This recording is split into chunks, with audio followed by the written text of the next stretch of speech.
Okay, so magandang hapon po. Solve naman natin itong problem na to. The resultant of the three concurrent forces R is 800 Newton along the y-axis. So meron tayong resultant R na nandito sa y-axis natin. Okay? So 800 Newton yan. So wala siyang horizontal component, vertical component lang meron kasi 800 Newton along the y-axis. Determine the magnitude of the force P, ito daw, force P, and the angle theta that specifies the direction of the 900 Newton force. So, ito, theta, angle theta. So, yun po ang ating mga alamin, ano. So, meron tayong tatlong forces, 900 Newton, 500 Newton, tsaka itong P. Tapos, itong ating R, which is 800 Newton, ay along the y-axis. So, hindi naman in-specify kung pataas ba o pababa, pero kung mapapansin nyo, yung ating mga forces ay puro pataas. Ano? Ibig sabihin, syempre, kung pataas yung ating mga forces, yung ating magiging resultant, pataas din. Okay? So, ayun. So, lagay na natin yung ating mga forces. So, ito yung ating magiging R, which is equal to 800 Newton. Okay. So, R is equal to 800 Newton. Ano yung kanyang horizontal component, R of X? Siyempre, pataas lang naman siya, so R of X natin ay equal to 0. Ano naman yung vertical component? So, yan na yung 800 Newton na resultant natin mismo. Okay, so yan na yung ating mga components, yung ating mga resultant. Alin ang kasunod nating kukunin? Itong P. Siyempre, itong P. Itong P ay wala siyang vertical component, puro horizontal lang. So, P ay hinahanap natin, ano. So, alamin natin yung P of X, horizontal component. Ang horizontal component natin ay aalamin natin. Unknown to. Ano pa yung isa? P of Y. So, P of Y, wala naman siyang vertical component, kaya yung P of Y natin equal to 0 agad. Okay? So, ano pa?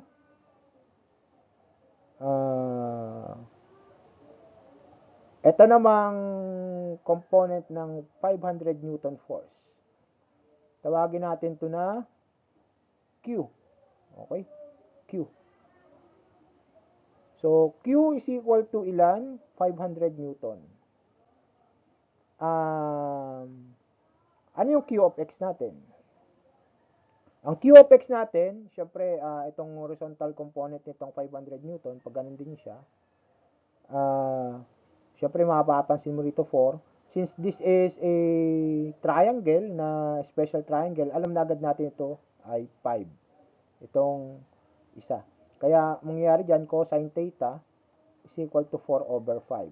Which is always, yung Q of X natin is equal to Q cosine theta. Kaya this is Q 500 times 4 over 5. Okay. So, this is equal to 400 newtons. Q of X. Ano naman yung Q of Y? Siyempre, Q sin theta. Ano naman yung sin theta nito? Ang sin theta natin ay opposite side 3 over hypotenuse, 3 over 5. Okay? So, Q of Y natin is equal to 500 times 3 over 5. Q of Y is equal to 300. Okay? Ano pa yung isa? Ito naman, 900 Newton. Ano? 900 Newton.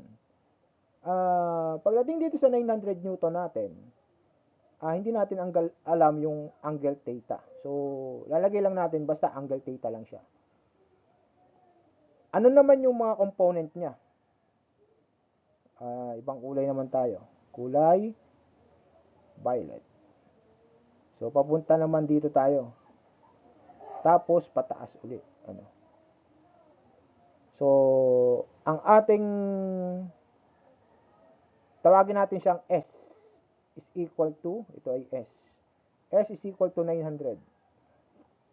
S of X ay, syempre ito. So, negative yan. Ano? Negative 900. Kasi papunta sa kaliwa, kaya negative. Ano? Negative 900 cosine theta. Hindi natin alam yung theta. Ano? Mamaya pa natin malalaman yan. S of Y, yung pataas naman. Syempre, pataas. So, wala tayong lalagyan ng negative 900 sine theta.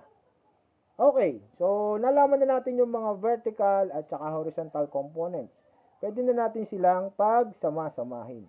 Okay, tanggalin ko na to para malawak-lawak ang ating sulatan. Palitan natin ang panulat, kulay black na. So, R of X muna tayo. So, resultant R of X is equal to 0. So, 0 is equal to ilan? Lahat ng P of X. P of X, inahanap natin. Plus Q of X. Plus S of X. So, 0 is equal to ano yung P of X natin? Wala, hindi natin alam. Plus Q of X, 400. Plus S of X, negative 900 cosine theta. Negative 900 cosine theta. So, dalawa yung unknown natin dito. So, as is muna natin yan dyan. Hindi pa natin makukuha. Ano?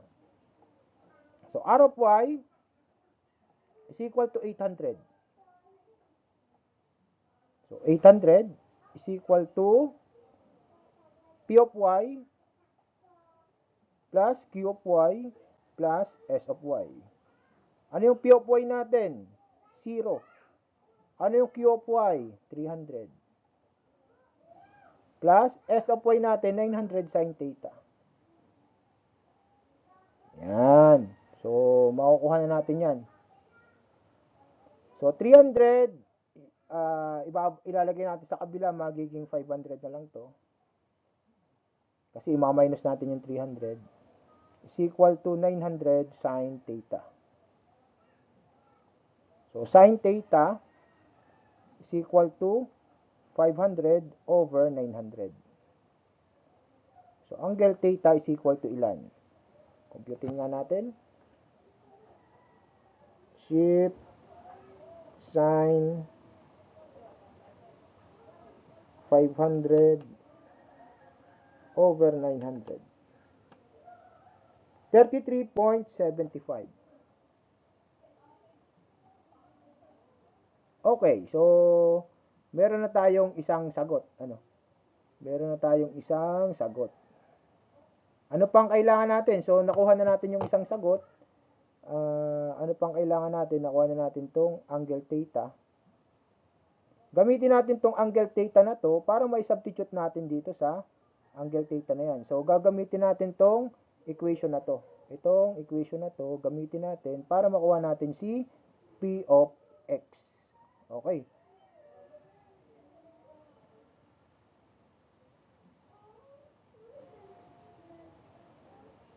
So, 0 is equal to P of X plus 400 minus 900 cosine theta. Okay, so pwede mo nang pindutin sa calculator yan, pero substitute ko na lang muna. So, P of X ay equal to negative 400, lipat ko rin sa kabila, plus 900 cosine, ano yung theta natin? 33.75. So, P of X ay ilan? Mangyayari ay ilan? Negative 400 plus 900 cosine 33.75. 348.32 newtons. So, okay. So, P of X is also equal to force P. Okay? So, bakit tulad sila? Kasi, iisa lang naman yung anilang direction. Wala naman tayong y component ng P.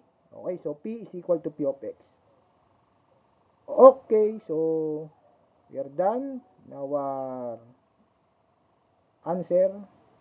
Thank you so much.